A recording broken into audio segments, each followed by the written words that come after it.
My name is Stephen Sindoni. Thank you for tuning into the broadcast of the Patsy, the Bernard Kerik story. In today's program, I will put the spotlight on Bernard Kerik, the former commissioner of the New York City Police Department. Bernard Kerik had a difficult early childhood. He was abandoned as a toddler by his mother, a prostitute, who was later murdered. Kerik's hard-luck childhood forced him to drop out of high school to enlist in the Army. Bernard worked hard to overcome his past. Bernard created an impressive career in international security and other law enforcement work. Bernard even took a pay cut in 1986 to become a policeman in New York. Bernard won many awards for his valor.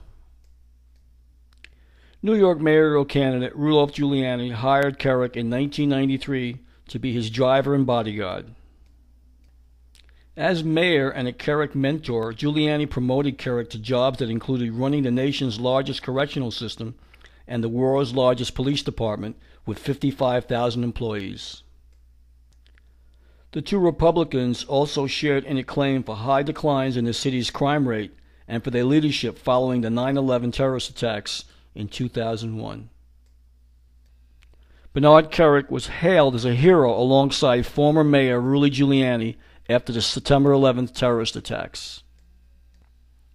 He later served as an interim minister of Iraq and in December of 2004 was nominated as a security of the United States Department of Homeland Security.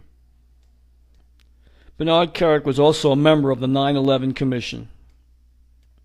In the following photo is Bernard Kerik, former New York Police Department Commissioner, Thomas Von Essen, former Fire Department New York Commissioner, and Richard Shire, former Director of the New York Office of Emergency Management, are being sworn in during the September 11 Commission hearings, May 18, 2004.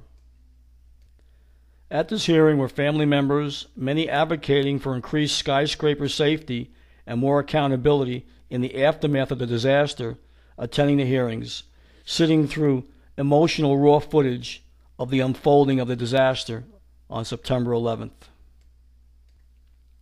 Kerik partnered with Giuliani in a lucrative security consulting business after their retirements from government. Kerik earned $6 million also from stock options as a director at Taser International Incorporated.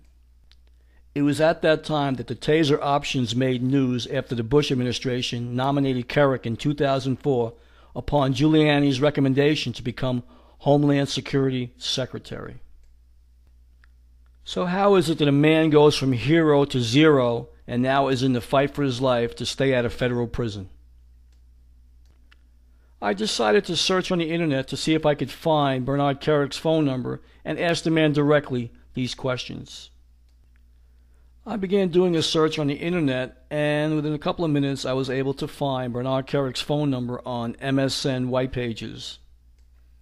I then called the telephone number, and after a few short rings, Bernard Kerik answered the telephone. After introducing myself, Bernard Kerik agreed to speak with me. I asked Bernard Kerik a couple of questions, but he was very guarded in his answers. It was at that time that Bernard gave me a couple of websites to check out to learn more about his current situation. Before ending the conversation with Bernard Kerik, I asked him why he would take the fall for former Mayor Rudolph Giuliani in the cover-up of the 9/11 investigation. I waited for Bernard Kerik's response. There was a pregnant pause, and he answered, "You'll just have to check the information in the websites. That's all I can tell you right now."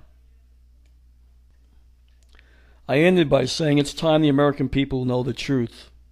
The truth is out there. The truth will set you free. There's no reason to go to prison, especially for a former boss like Rudolph Giuliani. Unless Bernard Kerik decides to tell the complete truth and nothing but the truth about his boss, former Mayor Rudolph Giuliani, and his involvement in 9/11 and the corruption and the cover-up behind the event, he will go to prison.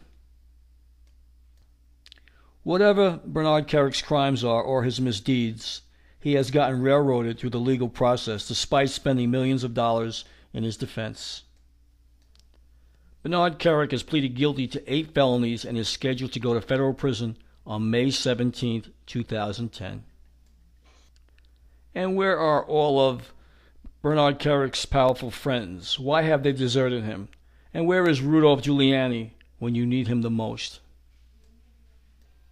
Quoting former President George W. Bush, Bernie Kerik is one of the most accomplished and effective leaders of law enforcement in America.